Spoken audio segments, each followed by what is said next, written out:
What? Good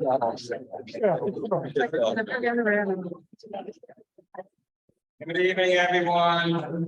If I could ask you to please take out your cell phone. It's always somebody who forgets. So let's just take a moment and make sure it's on silent, because we won't want to miss a single word this evening. The moment Bob Ornstein will do official thank yous and introductions, I just, on behalf of Congregation Neveh Shalom and Israel 360, I'm so grateful to see this room as full as if it were Nehila on Yom Kippur. That was funny. For the last 6 years, many of you know that our CNS has offered dozens and dozens of ongoing programs under the auspices of our Israel 360 series, offering just a very diverse perspective on Israel, and stating that despite how polarized the subject of Israel has become for so many American Jews, that we would engage, that we would find a way through unity and respect and dialogue to broaden and deepen our understanding of the one eternal Jewish homeland. And because of that, I am so grateful to Federation for making this evening possible, along with the co-sponsors, and for bringing you, Yossi, here in the days after Yom HaShoah and immediately before we mark Yom HaZikaron and Yom HaAtzmaut on the Israeli and Jewish national calendars. The conversation tonight will be about as important a discussion on Israel as we have yet heard, because times are different now. And I can't think of a better individual to help us think about and navigate this tremulous moment than Yossi Klein Halevi, who has thought long and hard about the intersection between the Jewish national narrative and the Palestinian narrative. And because of that, Yossi has trained his heart and mind to hear past the chatter to where the deepest stories of our national desire abide and reside. If you've not read his letters to my Palestinian neighbor, I encourage you to do so. And next week, the conversation will begin tonight about this constitutional moment in which Israel finds itself, and we continue here with Rabbi Daniel Isaac as well. I hope you'll attend that.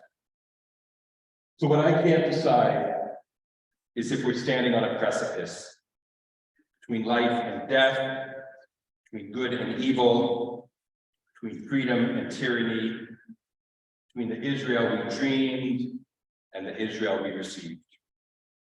What I can't decide is if we've always been standing on this precipice. That's what it means to be human, perched at the edge of our ignorance, knowing that at the next moment, the slightest of our decisions for someone else's will change everything.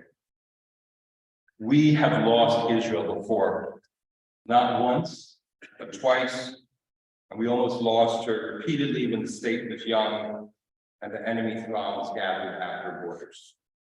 And now, like a patient on a gurney, it's the illness within that threatens her life. It's a sickness of law, abstruse, hard to decipher, that threatens to metastasize, killing off democracy and the separation of powers. But for all its abstraction, this illness is not a trivial matter. To be a rabbi is to be tasked to stand in the liminal space between life and death, between hope and despair, and to help families and individuals navigate that space. To be a Jew, part of this ever-dying people, is to always imagine ourselves standing on a precipice between eternity and extinction. That's where our history has placed us.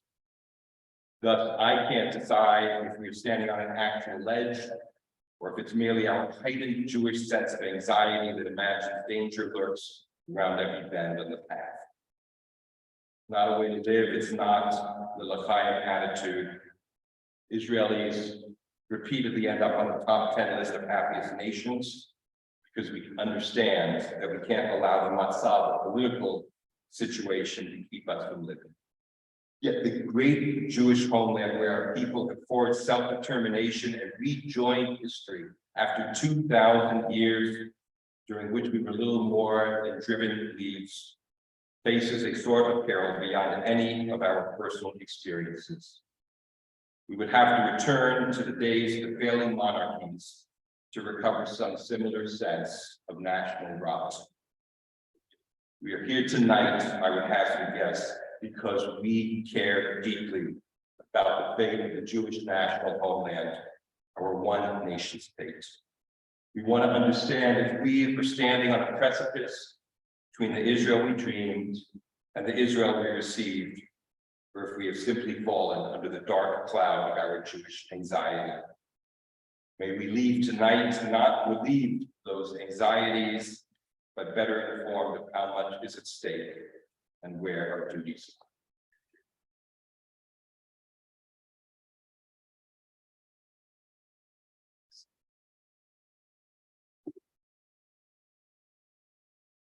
Good evening, everyone. If you don't know who I am, I'm Bob Ornstein. I'm the Director of Community Relations and Public Affairs for the Jewish Federation of Greater Portland, tonight's sponsor, but I also want to thank our co-sponsors. Israel 360, a congregation of Shalom, Congregation of Israel, and Stand With Us Northwest. We really appreciate your generous support of this important program tonight. Now, as many of you know, as many of you were there, the Jewish Federation of Greater Portland last month led a 10-day trip to Israel with 190 members of our Jewish community. And what a momentous time to be in Israel, with the heated debate about judicial reform and the hundreds of thousands of patriotic Israelis protesting in the streets of Tel Aviv, Jerusalem, and other cities. I believe that when future books about the history of Israel are written, this time period will certainly be part of the narrative. Now, it just so happens that when we were there, the Prime Minister finally decided to call at least a temporary halt to the controversial judicial reform proposals. Now, I'm not suggesting that we had something to do with that. Maybe it was just a coincidence, but I think some of us like to take it for it happening. But in all seriousness, what to make of what is happening in Israel today? We are fortunate tonight to have with us one of the most foremost experts on Israeli society and Israeli politics, a brilliant thinker, a prolific writer. Now, I'm not going to read to you Yossi Klein-Levy's bio. You probably already read it on our website or in our publicity.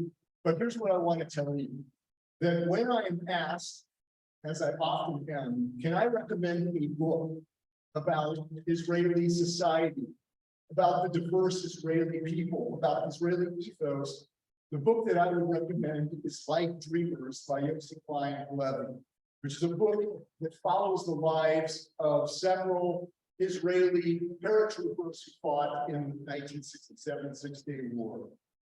And when I am asked, as I often am, can I recommend a source about Zionism, about Israeli-Palestinian conflict? The book that first comes to mind is Letters to My Palestinian Neighbor by Yossi Klein-Levy. I understand he's working on another book. I don't know when it's going to be out, but I cannot wait to read it. So again, thank you for coming tonight. I present to you Yossi Klein-Levy.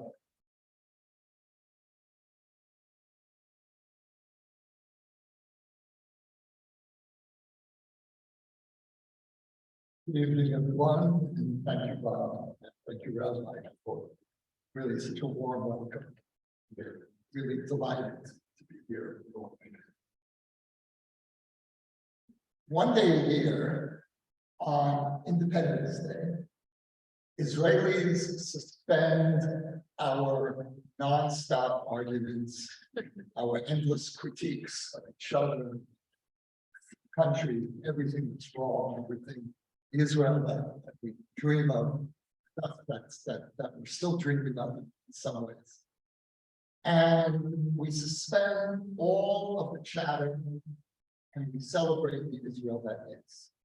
We celebrate the simple joy of existence, of being Israel. And if I had to sum that up in one word, what Israel means to me even more than pride, even more than love, the word that comes to my mind is gratitude. Gratitude, first of all, for being a Jew in this moment of history, when there is the state of Israel. Gratitude to the state for teaching the Jewish people how to defend itself, for bringing us home from literally 100 diasporas, for creating not only the world's largest Jewish community, but the most heterogeneous. And gratitude as well for bringing the Jewish people from the lowest point in our history, 1945, to what I would argue is the peak moment of Jewish history, which is today. It doesn't always feel that way. But when you step back, and that's what we do in Independence Day, you step back and you get perspective. And you realize that we have never, as a people, been in better position than we are today. We've never had a stronger expression of Jewish sovereignty, including the ancient Davidic kingdom. There's no comparison to the power and the reach of the state of Israel. And at the same time, emerging simultaneously after the Holocaust was the most self-confident diaspora in Jewish history, which is American Jews. These two centers of Jewish life emerging after the lowest point in our history is really a miracle. And so the sense of overwhelming gratitude, which during our day-to-day lives in Israel, in the course of all of our arguments, tends to get displaced. Once a year, we remember what it is that we're actually grateful for and the joy of being part of this extraordinary moment. But I have to tell you in all honesty that this year, this Independence Day, many of us are celebrating with a mixture of deep anxiety, which we can't shake even for one day. There's this sense of impending chaos, of the unknown. We've been through many existential moments in Israel, been through many threats. They always came through an act. This is the first time we're experiencing what I regard as a life and death threat being generated from within. What I'd like to share with you tonight is something about the anxiety of being a liberal Israeli at this moment. When I use the word liberal, I don't mean liberal left, or at least not necessarily. In fact, there's very little left in Israel. Since the Second Intifada, the years of suicide bombings, most Israelis, even who once identified the left, have moved to the center, some of whom to the right. There really is very little of an Israeli left. Think about the Labor Party, the founding party of the state of Israel. Today is the smallest party in the Knesset, all of 4 seats out of 120. Meretz, the party, the Zionist party to the left of Labor, doesn't have a presence in the Knesset at all. And so when I say liberal, and I personally identify very much as a centrist, and the debate in Israel today is no longer between left and right. That's the old Israel. Israel today is center versus right. The people who are out on the streets are centrist for the most part. And I'll have more to say about that. But when I use the word liberal, I mean this in the broadest sense, incorporating moderate conservatives to moderate leftists. And that is a very broad democratic consensus that sees Israel as a Jewish state and a democratic state in the traditional ways that Zionism always did. And again, I'll have more to say about that as well. But to be a liberal today who believes deeply in freedom of expression, in protecting minority rights is to feel under siege by your own government. Now, I know you Americans can't imagine what that experience is like. But this is certainly a new experience for us. And what we feel is a convergence of threats. This coalition is a convergence of the most politically extreme forces in Israeli society, the most religiously fundamentalist, and the most politically corrupt. This is a government headed by people. Parties are headed, the heads of the parties in the coalition are people who either were convicted of felonies or, in Netanyahu's case, trial for felony. We've never had anything remotely like this. What was inconceivable a half a year ago has become routine today. The prime minister on trial for 3 counts of corruption, who dares to tamper with the judicial system. Not only to tamper, but to initiate the most far-reaching transformations in the history of Israel. I don't call this a plan for reform. This has nothing to do with it. This is a revolution. This is an upheaval. This government has declared the Israeli Supreme Court to be an enemy of Israeli society. One of our 2 justice ministers, and in the infinite wisdom of this government, we have duplicate ministers in some of the ministries because Netanyahu is handing out spoil as a victory. We have 2 defense ministers, we have 2 justice ministers. One of the justice ministers called for putting the head of the Supreme Court, Mr. Klein, on trial for treason. We have the Minister of Police, Itamar Ben-Gvir, who was denied the right to be drafted by the Israeli army when he was 18, because the Shin Bet, the Israeli Secret Service, regarded him as too dangerous. You don't place a gun in his hands. This same Itamar Ben-Gvir, who was an unrepentant follower of Meir Kahane, is now not only has a gun, but he is in charge of the Israeli police. It's simply surreal. The most militant and nationalist government in Israel's history, which is this coalition, is headed by men, most of whom did not serve in the army. And so when they say we have the right to send your children into war, average Israelis say, your own children don't serve in the army. You didn't serve.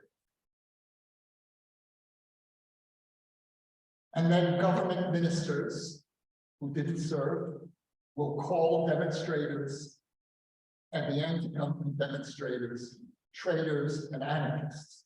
And the demonstrators in the streets are being led by people who are graduates of the most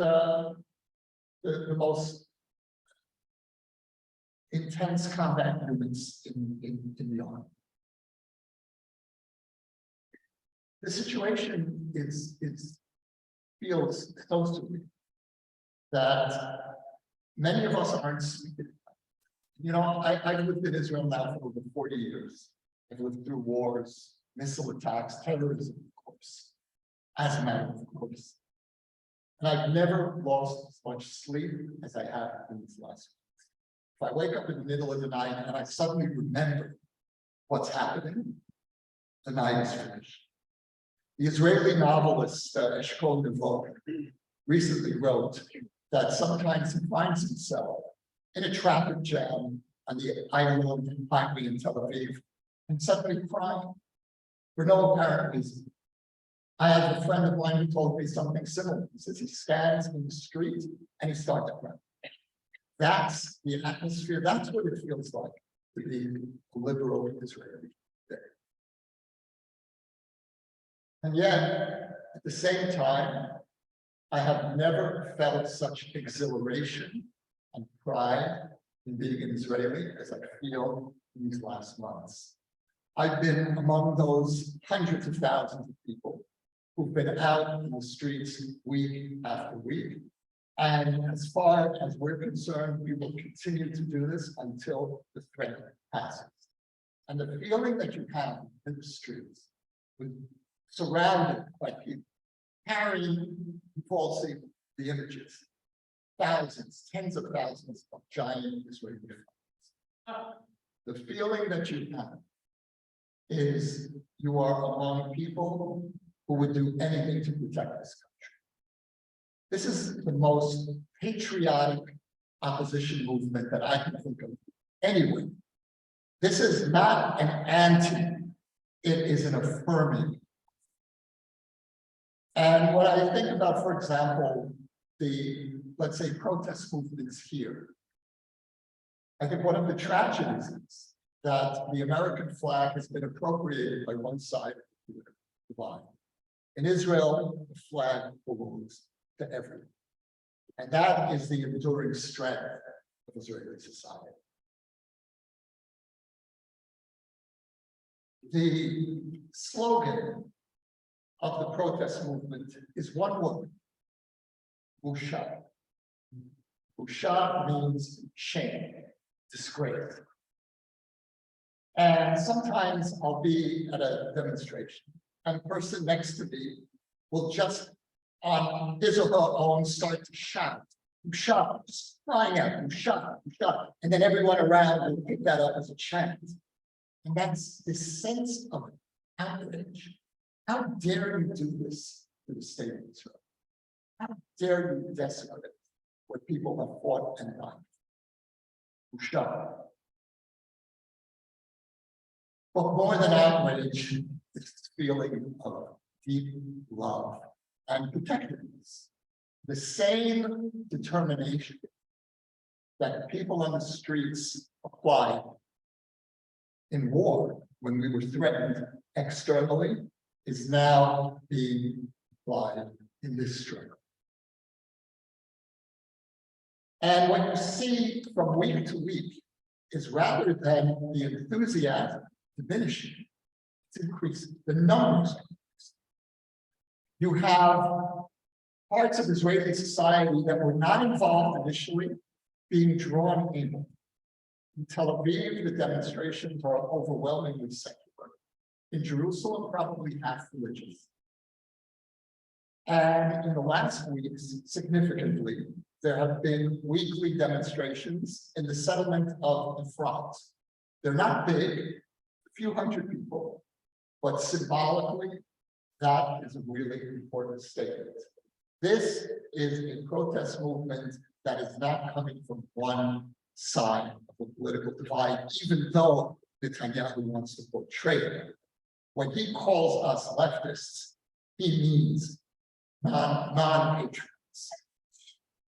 And what is happening in the streets is really an expression of outrage that spans the moderate political spectrum.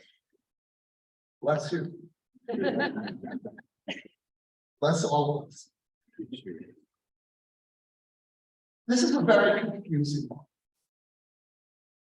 Because what we're experiencing is really a convergence and overlapping of issues that are not the same, but tend to get conflated.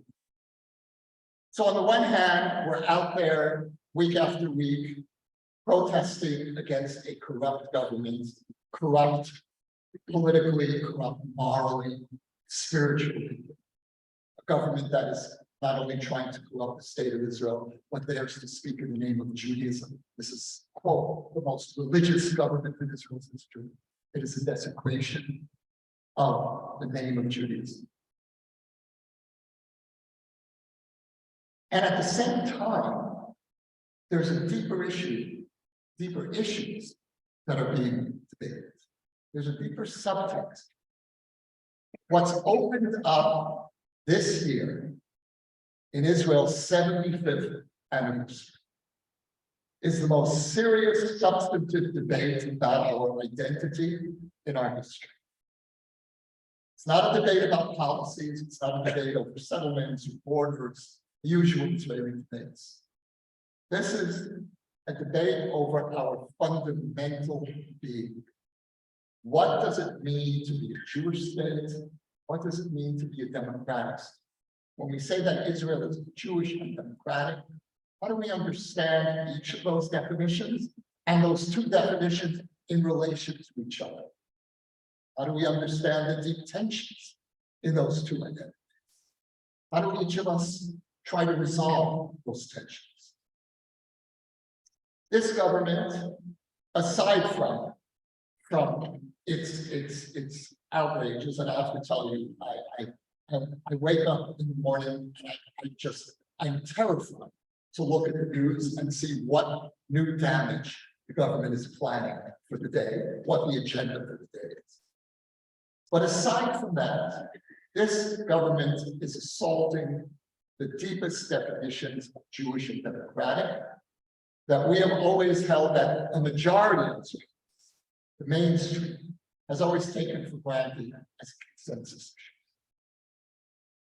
So to begin with democracy, because that's what we're, at this moment, that's the struggle. It's focusing on Israel as a democratic state. What is democracy? The government tells us we won the election. They have 64 out of 120 seats. Now, the actual vote count that separated the government bloc from the opposition were only a few thousand votes, but because of our complicated coalition system, they ended up with 64 seats, and they won. Fair enough. They did win the election. But the government is saying something. They're saying that if you win a democratic election, you have the democratic right to undo democracy. You can do whatever you want because you represent the majority. So that's one philosophical idea of what democracy is. Winner take all, majority rule. The liberal approach to democracy is it's more complicated. Democracy is a delicate dance between the rights of the majority and the rights of the minority, whatever that minority is. The government, when it critiques the court, says, well, the court is anti-democratic. Nobody elected them. And they presume to negate laws or policies that the democratically elected government of Israel presents. And the obvious answer to that is the purpose of the court is to protect the minority. That's why you have checks and balances. This government wants to effectively erase those checks and balances and arrogate all power or most power to the prime minister. Because in Israel, we only have one parliamentary house. The prime minister controls parliament. And if the parliament can veto, control the court, then the prime minister effectively controls the system. Now, we're at a moment where the government has been forced to backtrack to some extent. They've reduced their demands at this stage, although what has been leaked from internal Likud discussions is that this is only a temporary setback and the revolutionary plan remains in place, and it's only a question of time. What we call in Israel salami tactics, one slice at a time. The government initially thought they'd be able to implement the plan in one blow, and now they realize they need to do this strategically. So that is a victory, but Now, again, when I say that the Likud and the Likud-led government has this idea, this very, to my mind, very simplistic idea of democracy, an idea of democracy that is in some deep way profound anti-democratic. And we can all think of regimes that were democratically elected and then use their power to subvert democracy. This was not true of the Likud until the last few years. Traditionally, the Likud has been no less supportive of Israel's democratic institutions and ethos than the Labor Party, the left. Menachem Begin, in some ways, was a greater Democrat than Ben-Gurion. And there's one famous story where when Begin was prime minister, where the Supreme Court ruled against one of his policies, and he proudly declared, Yesh Shoftim Yerushalayim. There are judges in Jerusalem. In other words, there are serious men and women of justice who will challenge the prime minister, even if it's me. That was Menachem Begin. Likud was a liberal nationalist party. Now that may sound like an oxymoron today, liberal nationalists. And yet, until the last few years, we took for granted that you can actually be a nationalist, right-wing, liberal party, which the Likud, to some extent, is. What changed, of course, was Netanyahu's legal trouble. Netanyahu himself was no less affirming of an independent court than Begin or Yitzhak Shamir or Shalom. Netanyahu, we circulate on social media old speeches from Netanyahu just to get under his skin, where he's saying that there is no democracy without an independent judiciary. That is the measure of democracy. 2012. And so there is, I believe, still a broad consensus in Israel that upholds, that affirms the idea of the old liberal notion of democracy, that wants protection for minorities.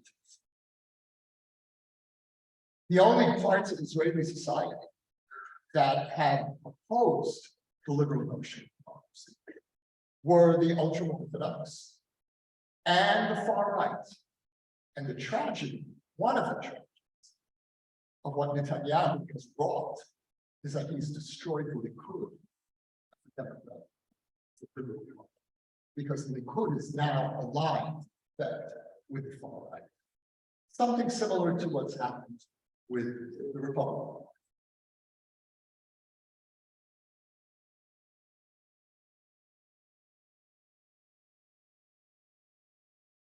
Israeli democracy is a miracle. And it's a miracle for two reasons. First, because no country, no democracy, except for Israel, was born in war and never knew a moment's peace from the day of its inception.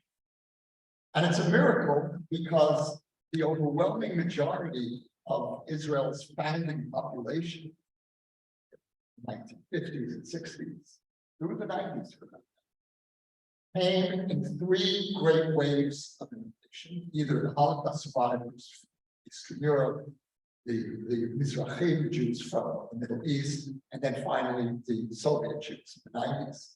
All three of these great waves of immigration came from countries without democratic experience. And so you bring traumatized refugees into a permanent pressure. And not only does the democracy not fall apart, but Israel's democratic institutions are strengthened. And I think that until this government, I would have said unequivocally that Israel is much more of a vibrant democracy today than it was in the 1950s and 60s under the Labor. Like a much freer press, a much more vigorous public debate. And so, but when I say that Israeli democracy is imperative, at the same time, it's important to be honest and to say without apologetics, that Israel is not a paradigm of absolute democratic practice. For a simple reason, in our circumstances, we can't be.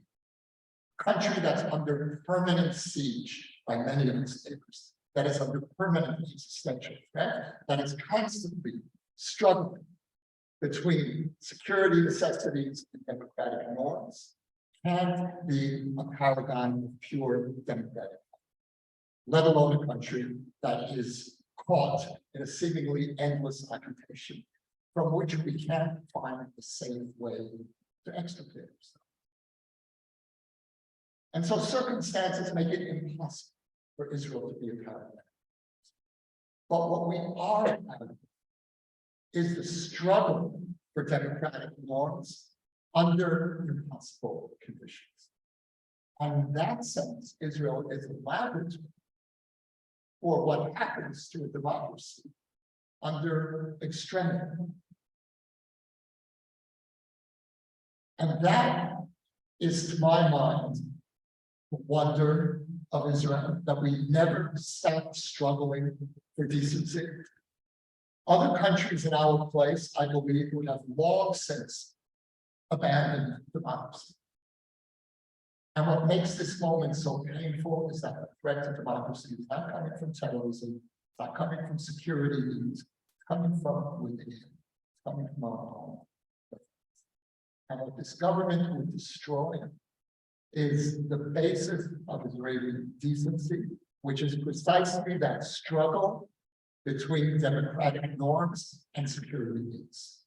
This is what the government would erase.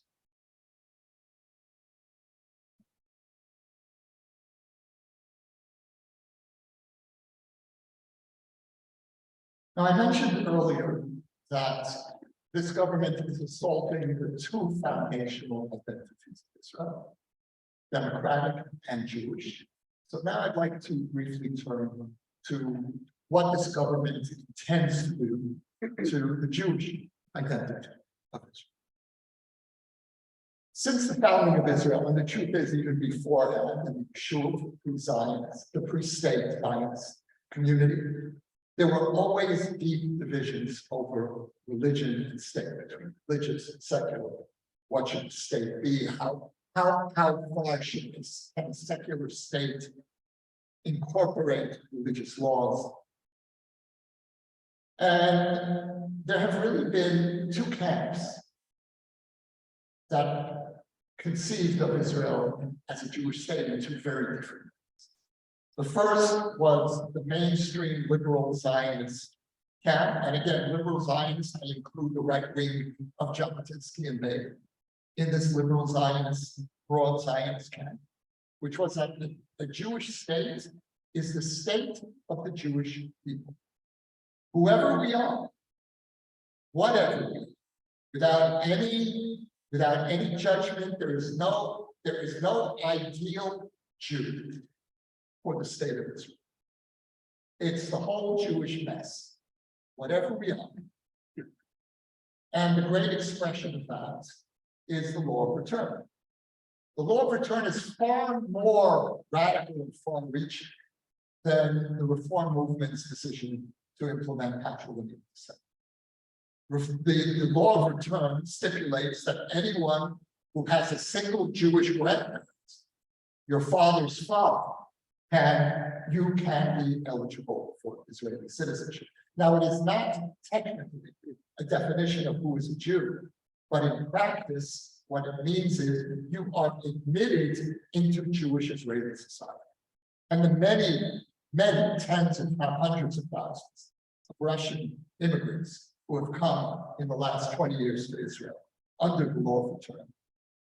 Many of them came under what we call the grandchild, and have been absorbed into Jewish Israeli society, reabsorbed back into the Jewish people.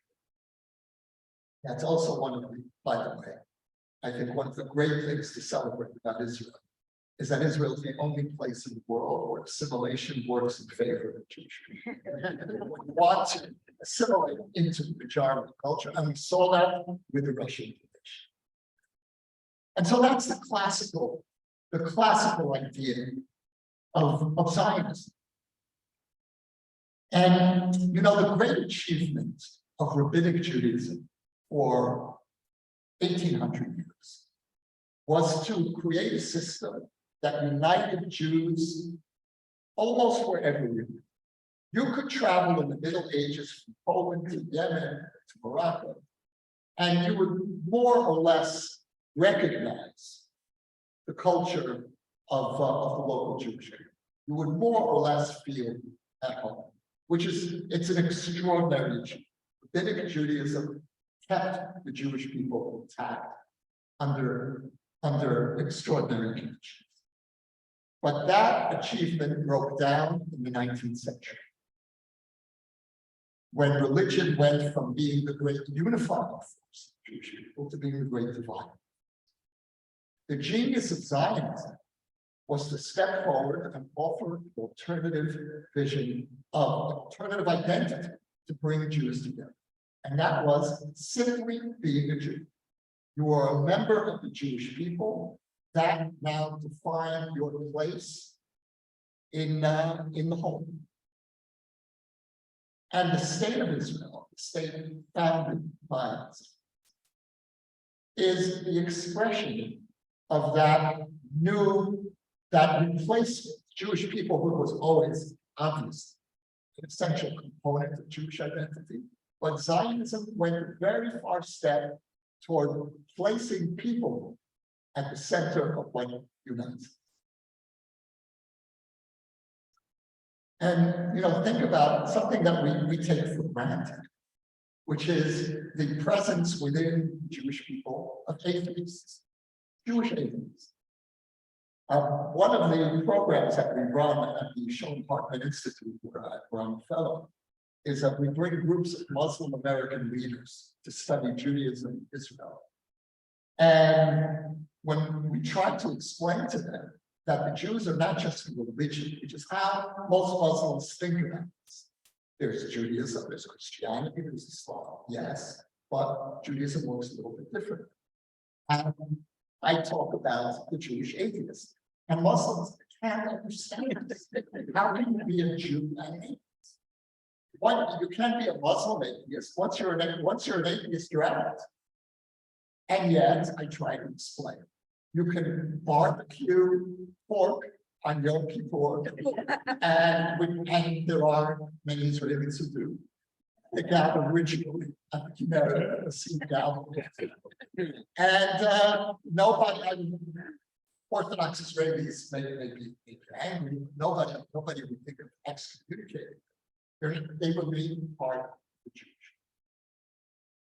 Zionism is the Jewish people's most successful expression of our collective ability to enter modernity. Zionism created an Israeli secular identity, which is the only secular Jewish identity to survive the 19th century as a vibrant collective. Think about what the Yiddishists, secularists of the 19th century, other Jewish secular movements. What remains is the secular Zionism that was created in the 19th century. And Zionism accepted the impact of modernity on the Jews as a matter of course. Zionism itself is a product of modernity.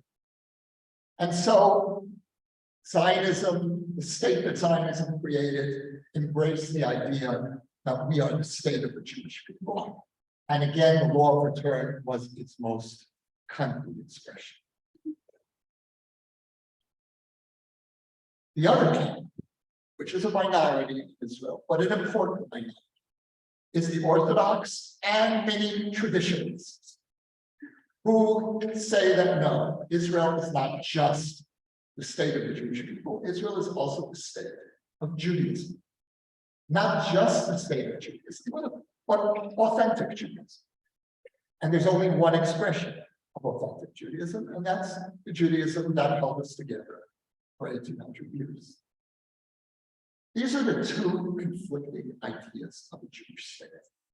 Now, it's certainly true that the secular state of Israel has gone very far to accommodate the needs of the camp calling for the state of Judaism. We have official rabbis. We have far too many religious laws. I think about Israel as a secular state, burdened with too many religious laws. Maybe a comparison might be Italy or Ireland with 2 generations. But what Israel remained in its essence was a secular state. And the law of return was the crown of the jewel in the crown of the secular state, of defining the Jewish people outside the parameters of the literature. And this is precisely what the government is going to challenge next. They are going to try to amend the law of return. They won't roll it back because they won't have the support, even here the Likud, even for the Likud, this is too much. They won't roll it back to equate entrance into Israeli citizenship and to limit that only to an Orthodox definition. But they are planning to roll back and the grandparent laws. And this is going to be the next, I believe, the next great battle. Once this debate over Israel and the democratic state, well, I don't think it's actually going to be resolved. I think we're going to be having this debate with this government until it falls. There's an official willing, but we are, I believe, going to have a simultaneous debate, a very bitter debate, over whether Israel is the state of Jews or the state of Jews.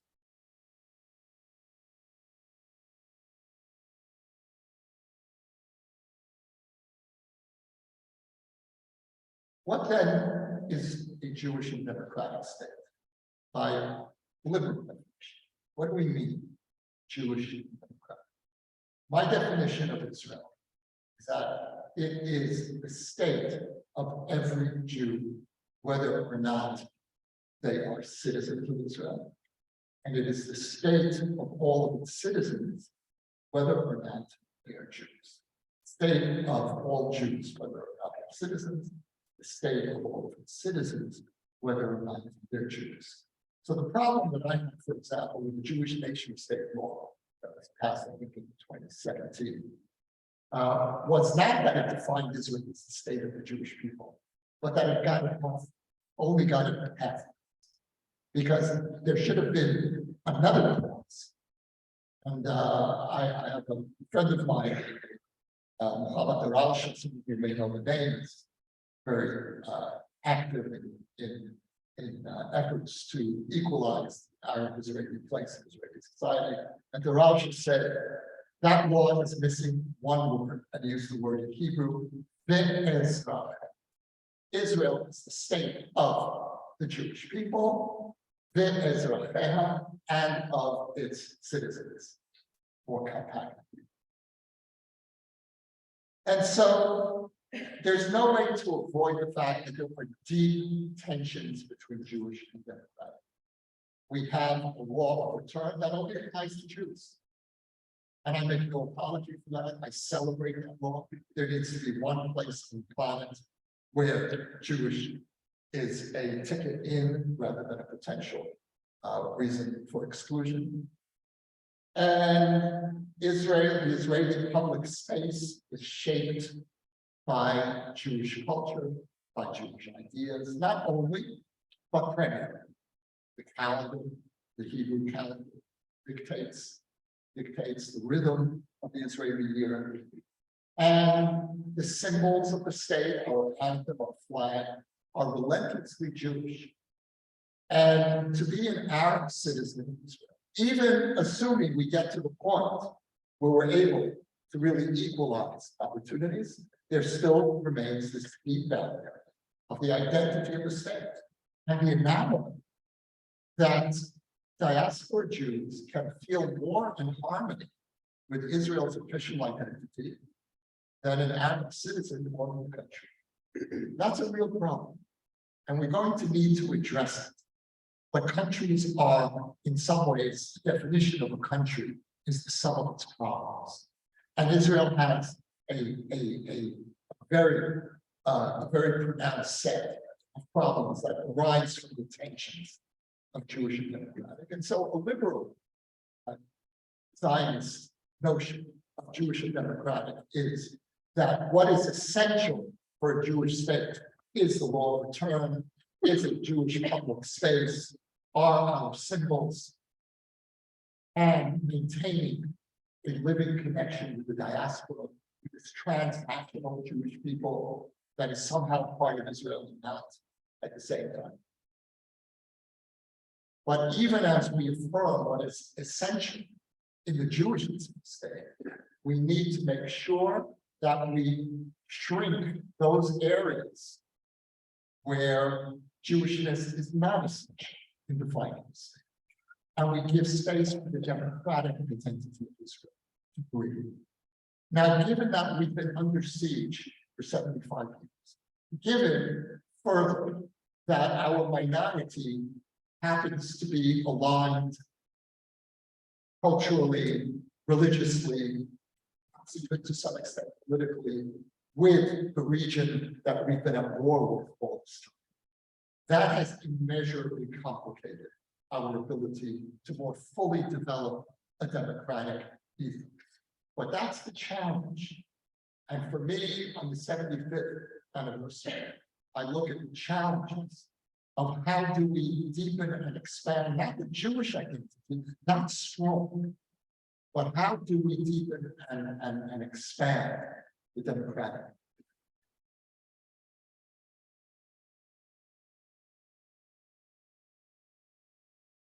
There's so much to say. We have about 3 hours, right? just to check. All right, I'm going to fast forward here. So the good news, and there really is good, is that this crisis has forced Israeli liberals out of a kind of traditional vicinity, out of a political vicinity. And we're now starting to ask exactly the questions that I just raised. What do we mean by Jewish? What do we mean by democratic when we have 20% of Arabs who are citizens of Israel, but don't feel a connection with the national ethos? What do we do about it? For that matter, what do we do about the state within a state that the ultra-Orthodox has created, and which this government is now immeasurably strengthening? What do we do about the problem of secular violence? Now, for many years, I was among, I'd say, most of my fellow Israelis who really minimized the secular violence. It's a fringe. That's what I told them. I can't say that because the leaders of the violent wing of the settlement movement are now sitting in government, are now sitting at the heart of the defense establishment, the police. They're not a fringe again. And so the problem of secular violence has now entered the heart of the Israeli political debate. And what we saw about a month ago were hundreds of young settlers burned dozens of Arab homes, Palestinian homes in the village of Balaro. That's not a fringe. That was a result of the violent wing of the settlement movement, and they are a minority, one must affirm that, but not in negligible. What they felt was empowered by this government. Even if the government didn't endorse what they did, the government was careful to some extent to distance themselves, although you recall what our finance minister Smotrich said, the problem was that individuals did it, and it should be done by the state. So there's not a green light, but there's a yellow light. And so what is beginning to happen in Israel, and this is really the good news in our 75th year, is that the liberal center has awakened. I believe that this is a turning point in Israeli politics. The liberal center is not going to fall asleep on what do you say it in English, on its watch. Yeah, fall asleep at the wheels good. We are aware, painfully aware, that this government didn't simply happen. It wasn't only because of Netanyahu's legal problems. Netanyahu was drawing on long-term systemic distortions in Israeli society. And we can't ignore those anymore. And if you listen carefully to the speeches at our weekly demonstrations, they've begun to change. It's not only about the judicial system, not only about protecting the courts. It's now looking at the violence. It's looking at the ultra-Orthodox state within a state. It's looking at a whole range of issues, which we always knew were there, but somehow it was convenient not to control. We don't have that luxury anymore. The good news is, again, that polls show that if elections were held today, this government will be defeated to an extent that I can't recall any previous government in the last 20 years being experiencing. The last poll showed that the government would go down from 64 seats to something like 48. That is a level of energy that is historic. And so that's only coming from right-wing voters. That part of the right that is still liberal nationalist. And so what exists in Israel today is an anomaly. We have a government with a strong majority, by Israeli standards, 64 seats out of 120 in the Knesset is a strong, solid majority. And yet, this government has gone so far that it has lost the support of even many of its supporters and is no longer a majority. And you could reasonably ask the question of why do people vote for this? And what you'll hear for this solution is they'll say, they never told us about this judicial revolution, and it's true. Netanyahu did not put this on the list of what he intends to do when he returns to office during the campaign. He hid it from the far right spoke about it, the ultra-Orthodox spoke about it, but the Likud did not. And that was the deception. And many Israeli voters on the right, the moderate right, feel betrayed. So we're looking at a long-term process of healing Israeli society that will require Netanyahu's departure from the scene. Post-Israel, post-Netanyahu, I believe we will begin the process of healing. I can see a national unity government coming out of Netanyahu that will bring in the two centrist parties together with the Likud. And hopefully the far right returns to the fringes. At the same time, one has to be candid and realize that the damage that this government has done will also be long-lasting and could be systemic. First of all, it disrupted the fabric of Israeli society, the most minimal sense of social solidarity. The great compensation for all the difficulties of life in Israel has always been that sense that we're a family. And we always experience life in Israel as a family. And you know,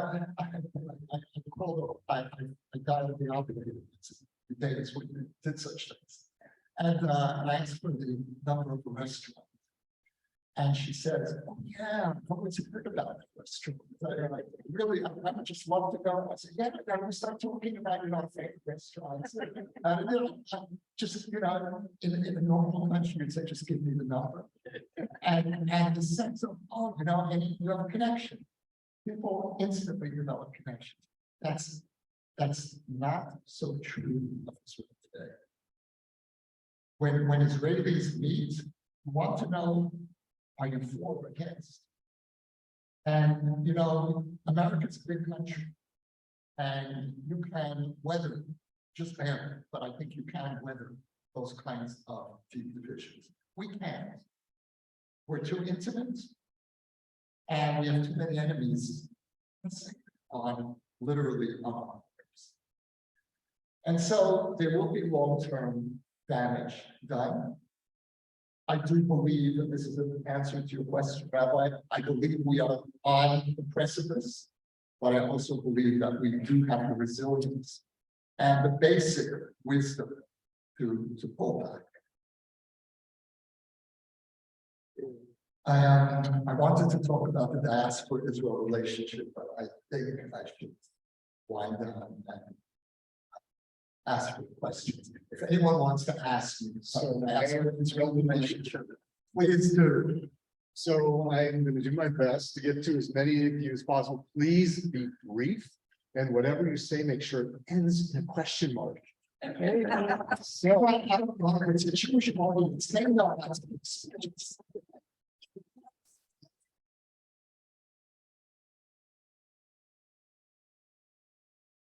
One is for you to please talk about the Israel diaspora.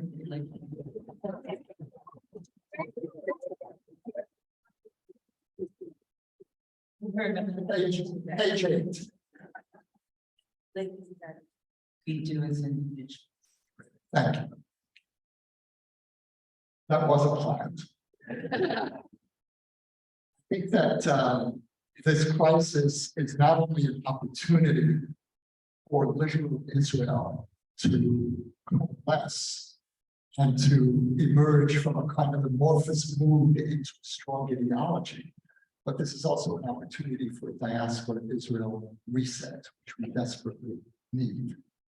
And what I want as an Israeli are you to be more involved with Israel, not less. More involved with Israeli issues, more involved with Israeli society.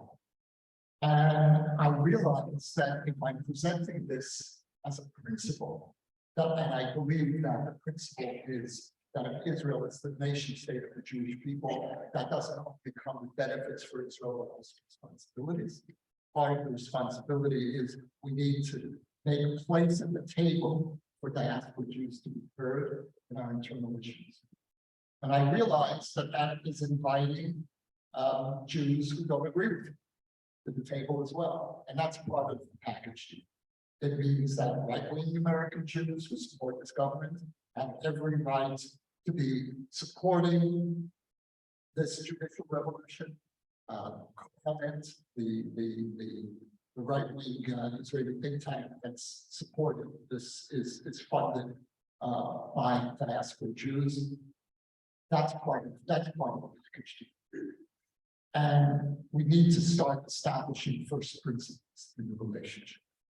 Now, one of those principles is that I feel, and most Israelis feel, less comfortable with expert intervention in Israeli security issues. Because we obviously bear the consequences. And we're more intimate with the details of the issue. But on questions of Israeli democracy, of Israeli identity, what kind of a Jewish state should Israel be on the law of return? This directly impacts all of you and will directly impact the Israeli-American Jewish relationship. And so you must have a voice on these issues. And the question is, what kind of voice? I don't presume to tell American Jews what to do, how to follow their values. This is a community that when it wants to achieve something, it knows what it is. I don't think there's ever been a more organized Jewish community in history than American Jews. And I say that with enormous appreciation. And I'll give you one example. I would love to see demonstrations by American Jews supporting the Israel that you love, the Israel that you believe in, democratic Jewish Israel. In this, and that's not an anti-demonstration, it's a pro-demonstration. In the same way that we are out in the streets waving Israeli flags and affirming our belief in the Zionist ethos. This is not an attack on the national ethos. What we're saying is we are holding the Zionist ethos, and this government is betraying it. And that's why the symbol of these demonstrations is the Israeli flag. I would love to see American Jews waving the big Israeli flags in the streets, supporting a Jewish and democratic Israel. That's one idea. I would love to see delegations, missions of American Jews to the democratic movement in the streets. It's your movement too. It's affirming your Israel. I would love to see large numbers of American Jews coming as groups, synagogue missions, federation missions, joining the demonstrations. And I can assure you that it would be one of the most moving Israeli experiences you've ever had to be part of that experience. So beyond that, I really leave it to I have the microphone. Can I ask a question or two? one question. One.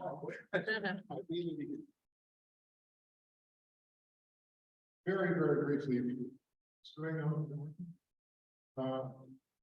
Can you, all the controversy aside, let us know how the court system or systems have been in Israel and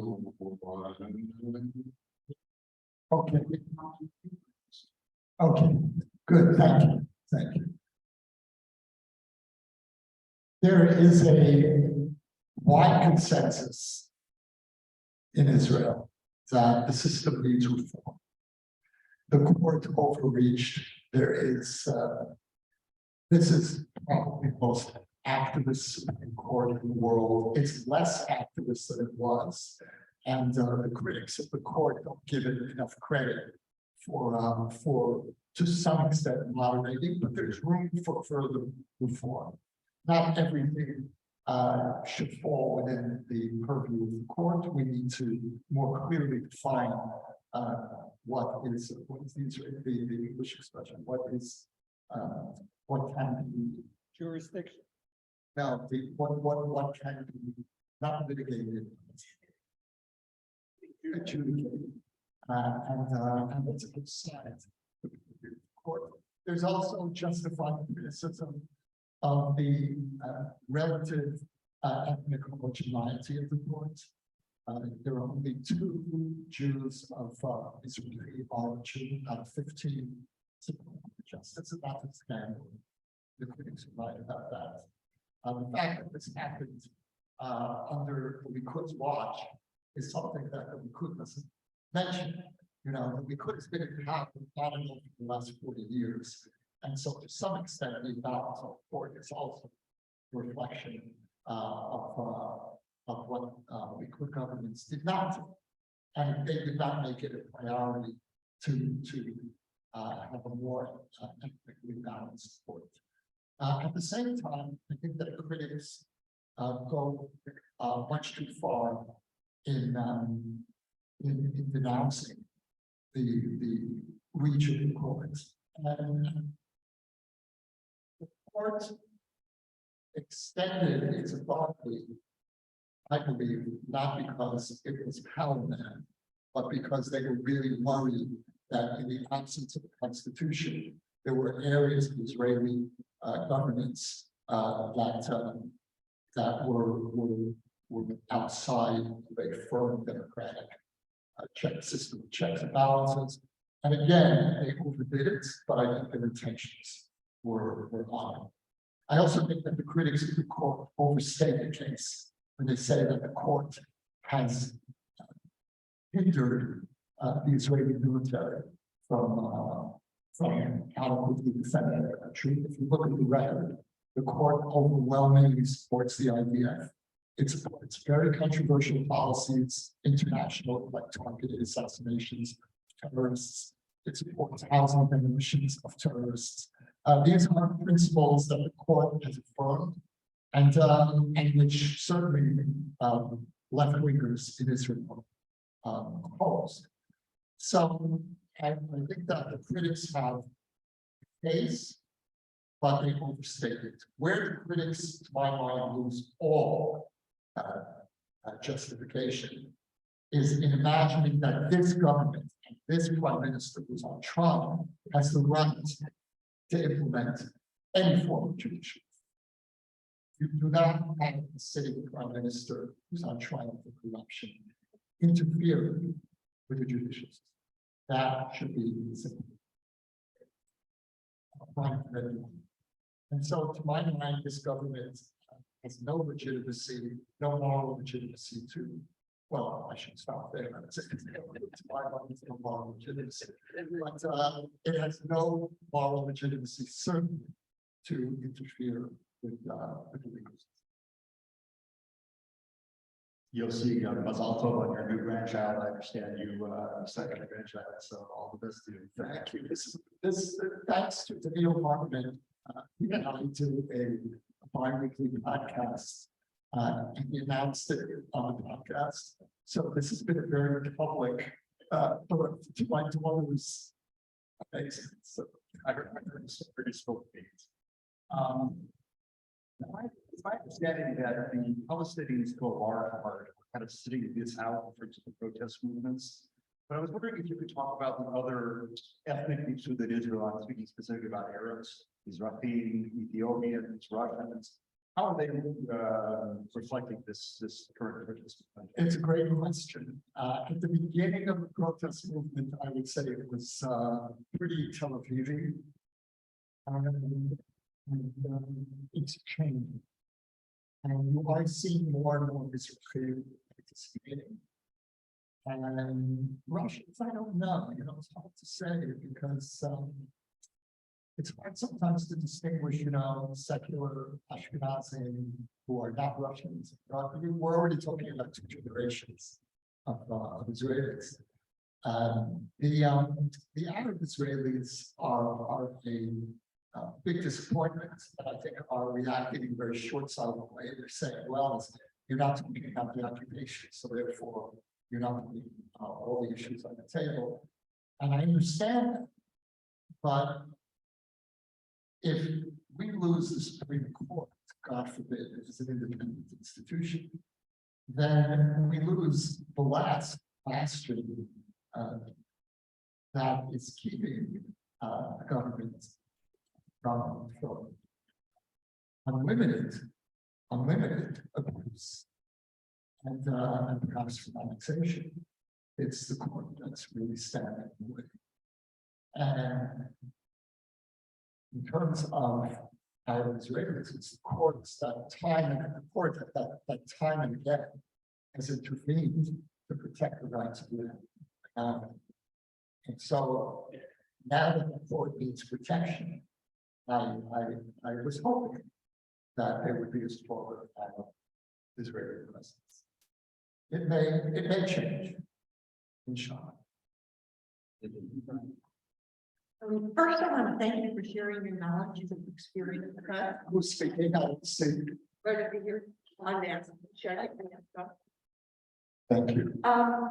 I have a concern that's going on right now because of the crisis in Israel, that there's a growing anti-Semitism in the United States and worldwide, and that the Christian right is trying to get on over to Israel and take it over. So I was wondering if this divide and conquer is affecting the security of the state of Israel.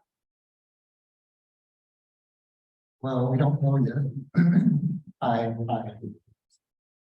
I assume that it is, and I assume there'll also be a security price that we'll pay. It's not like, look, we've already seen Hezbollah and Hamas testing weapons. And we've had the worst rocket attack from Lebanon in almost 20 years since the 2006 war. And that's I think, a direct result of the perceived weakness of Israel. And I emphasize perceived because I don't think we're as weak as we appear to be to our enemies. I think that they're prematurely celebrating imminent demise of state, and it's not going to happen. But we definitely, you know, when you lose, when your social solidarity weakens, you lose your single greatest source of strength. And in Israel's case, that gets translated to military. Right. And if we're not united, if we're in the society, you're not united inside the army. You're not united inside the tank. You know, you're 4 people close to the tank.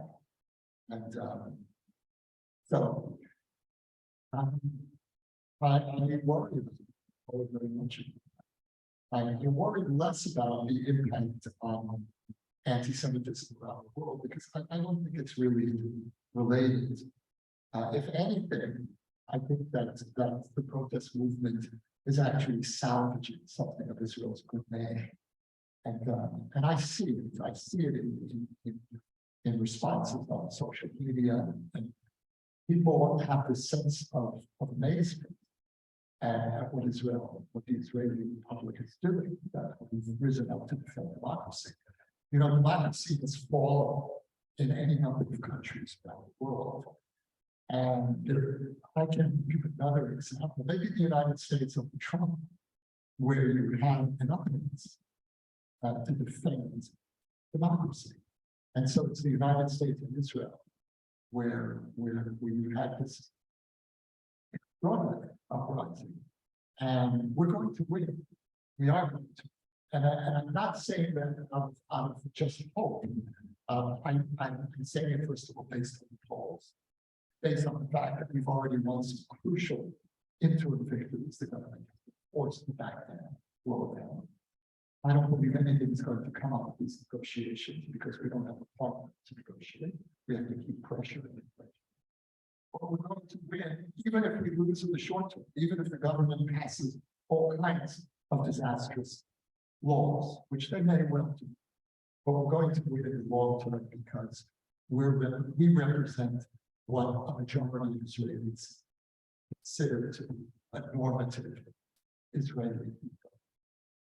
And we're also going to win because we're not going to stop. We are unstoppable in the same way that Israel is. You can't defeat Israel in war. The government can't defeat this movement. So we're going to win, and we're going to salvage Israeli democracy.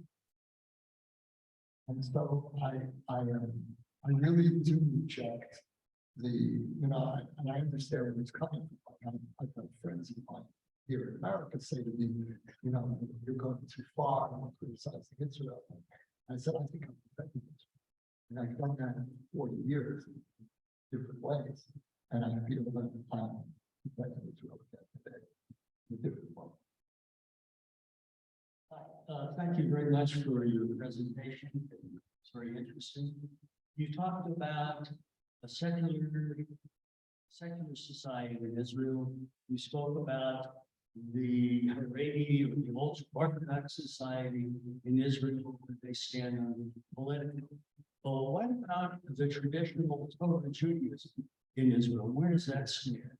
Where the people that are observant but they're not radical, but they want to have an observant place to be. So if we're speaking about the national religious camp, which is what we refer to the religious Zionist camp, bottom Orthodox, there are different streams within that camp. You have a liberal stream, and they're the ones, for the most part, who are out protesting from within the Orthodox community. And the liberal stream is a minority among religious Zionists. They were once a strong majority, today they're not. But they are a significant part of the community. Then you have, on the other side of the spectrum, you have the radical rights, the religious rights, which is getting stronger. they're also a minority, and there, in the middle, you have the majority of the community. Which is strongly supportive of the settlement movement, for example, but also wants to see basic unity among Israelis. And so you've had, there was one important declaration of religious Zionist rabbis, which actually was signed from, by people from all the camps, even the radical nationalists, calling for a national dialogue, calling on the government to take the opposition into consideration. So there is movement. There is what's so interesting about what's happening in Israel is that the lines can seem to be very clear, but they blur if you look closer. And a lot of these debates run through individual Israelis, runs through them. And so for me, it's really another source of hope that the lines are not as defined. They are in terms of the Orthodox, Bibi's hardcore supporters, Ben-Gvir and Smotrich, certainly the lines are breaking. But with the rest of the country, I think it's a little more nuanced, that there's room for conversation. Thank you. Thank you. I want to come back to the point that you made earlier, that, you know, Israel has been quite successful in absorbing three waves of immigration and assimilation in the last 75 years. First the European Jews, then the Mizrahi, then the Soviet. And I guess I'm curious if in fact that's not right. If instead what's really happened is that Mizrahi and Soviet Jews coming from very authoritarian cultures have in fact absorbed and become dominant in the political culture. And now there is a tendency in a majority who are much more sympathetic to authoritarian, anti-democratic politics, because they came from countries where that was the dominant way. And at least my interaction with the first and second generation of Soviet Jews, if they were in Russia today, they'd be supporting Putin, just like many are supporting Netanyahu. So you're there, I'm not. I'd love to hear why it's more nuanced than that. So It's a very interesting formulation. Who absorbed it is a very, very interesting question. I think that in terms of the Mizrahim, which is Mizrahim are the majority of Israel, you know, and it's such a diverse communities. I think that there's a solid majority there that wants a modern liberal Israel in that broad sense. Support for LGBTQ rights cut across Israeli society. The speaker of the Knesset is a good LGBTQ Amir Ohana, who's also Mizrahi. And what you find in Mizrahi culture very strong is that within the family there is a very wide space for divergence, much more so than in many Ashkenazi. There's less tolerance often in Ashkenazi families. In Mizrahi families, you could have a Haredi child, a secular child, and they're all the same Friday night table. And so something of that expansive spirit, I think, applies to social issues, not on security, not politically, but socially. And I think that there's a distinction.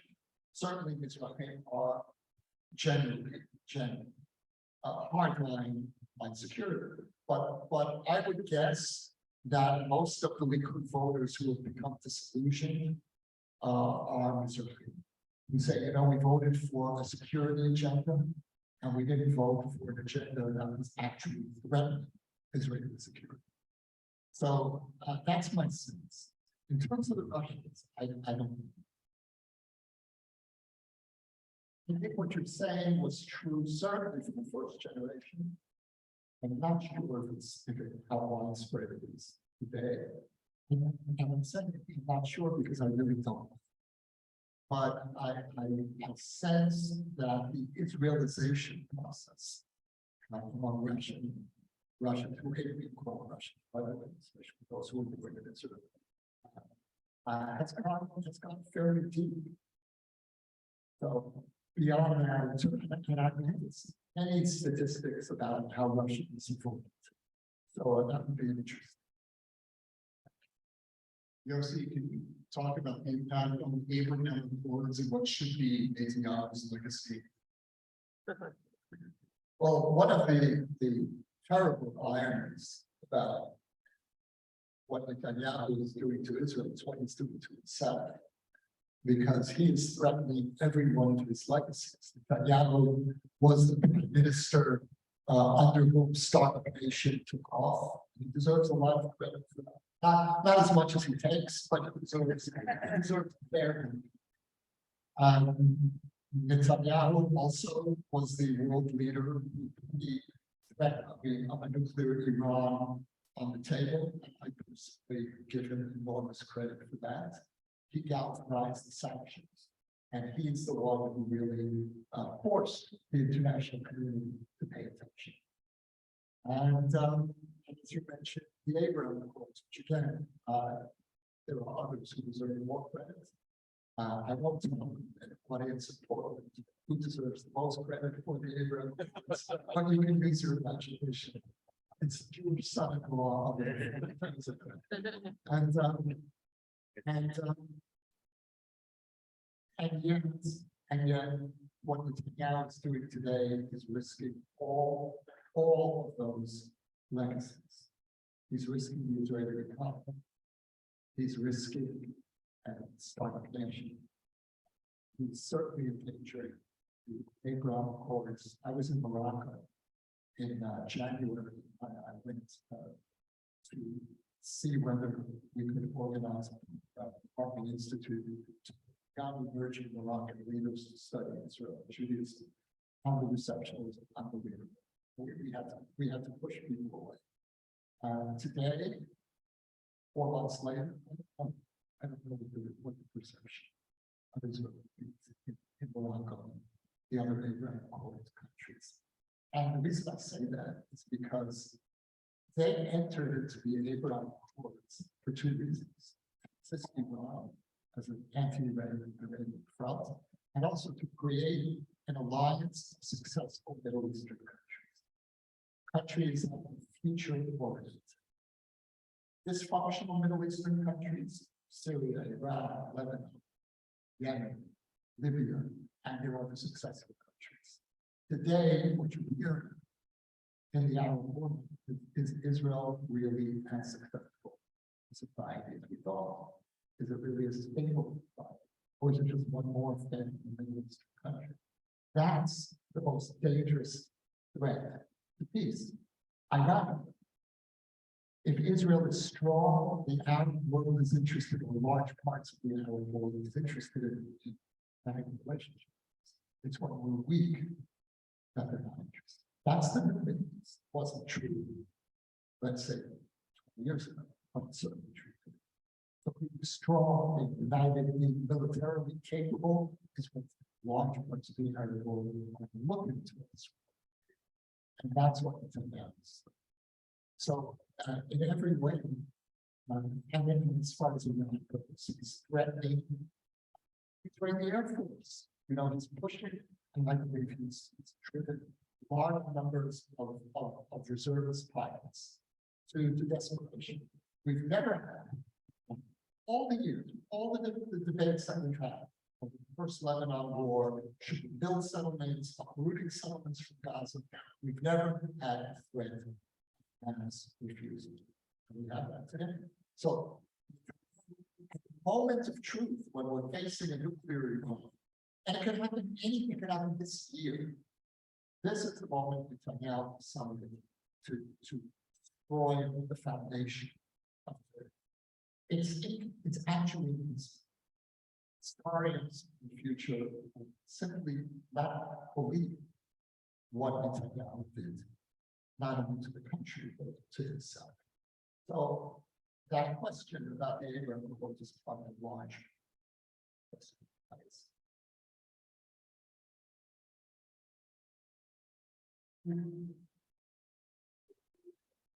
Don't hear?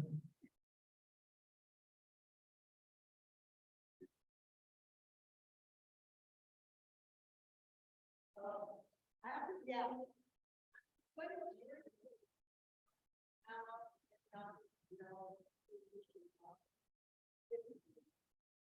Well, eventually you will be removed from office. There was a skit on one of the Israeli, Israeli satirical programs with a poster of Prime Minister Netanyahu in 2049, and it was his son, which is like even worse. Netanyahu, so. But I think that this government would disintegrate based on three factors. The first is the deep erosion within the deep erosion of support for the Likud, which is already creating restlessness within the Likud party. The second is the extremist agenda of the Smotrich, which clashes certainly with what Netanyahu knows the international community can tolerate. And I see, we're already seeing tensions over the Temple Mount. Netanyahu is enforcing restraint on the Temple Mount and the ultra-Orthodox. In this respect, they are in moderating influence for religious reasons. They believe Jews should not be going on to the Temple Mount. So that's actually what's, because so you have tensions between the ultra-Orthodox and the ultra-nationalists in the coalition. And the ultra-Orthodox, in this case, are on the side of the angels. And so there are a lot of volatile players here. And the final piece of this is that you're dealing with scoundrels, government scoundrels, and people who think only of power and honor, and that's a very unstable base. On the other hand, you have the most homogeneous coalition in Israel's history. Coalition governments of Israel always had an internal system of checks and balances because there was always at least one party in the mix that wasn't quite ideologically consistent with the other parties. That's just the way the numbers play out. This time, they were able to put together a coalition where all parties basically have more or less the same ideology. And that does create a more of a unity. And finally, what is working in favor of the government are the negative polls. Parties are going to be very careful about dismantling the government, knowing that they're going to be facing very angry an electorate that is deeply disappointed by this government. So I think that it could play out in so many ways. And then you factor in the security threats and how's that going to influence. That can engage at any moment. So we're dealing with so many variables. I want to thank you so much, Yossi.